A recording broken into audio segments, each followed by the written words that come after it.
इचलकरंजी नारायणनगर येथील जय भवानी महिला मंडळाच्या अध्यक्षा सौ ज्योती संतोष भिसे यांनी वैवाहिक जीवनातील खासगी क्षणांचे मोबाईलद्वारे चित्रीकरण करून गोपनीयतेचा भंग केल्याचा आरोप करत सागर शिंदे याच्यावर कठोर कायदेशीर कारवाई करण्याची मागणी केली आहे।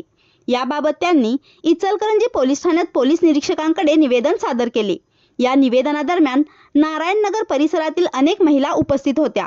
महिलांनी या प्रकाराबाबत चिंता व्यक्त करत संबंधित प्रकरणाची गांभीर्याने दखल घेऊन निष्पक्ष चौकशी करण्याची मागणी केली।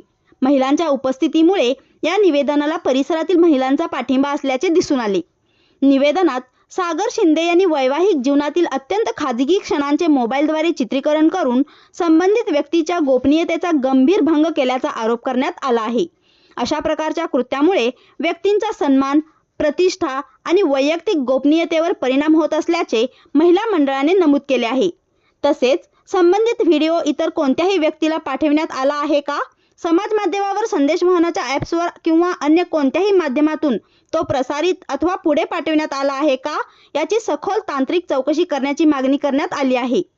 संबंधित मोबाईल, समाज माध्यमांची खाती आणि इतर डिजिटल पुरावे जप्त करून त्यांची फॉरेन्सिक तपासणी करण्यात यावी, अशी मागणीही निवेदनातून करण्यात आली। तपासामध्ये व्हिडिओ इतर व्यक्तींना पाठविल्याचे किंवा प्रसारित केल्याचे निष्पन्न झाल्यास संबंधित सर्व व्यक्तींवर लागू असलेल्या कायद्यानुसार कठोर कारवाई करावी, अशी मागणी करण्यात आली आहे। या प्रकरणाची निष्पक्ष आणि सखोल चौकशी करून दोषीवर कायदेशीर कारवाई करावी, तसेच संबंधित व्हिडिओचा पुढील काळात गैरवापर होऊ नये यासाठी आवश्यक ती तातडीची उपाययोजना करावी, अशी मागणी जय भवानी महिला मंडळाने केली आहे।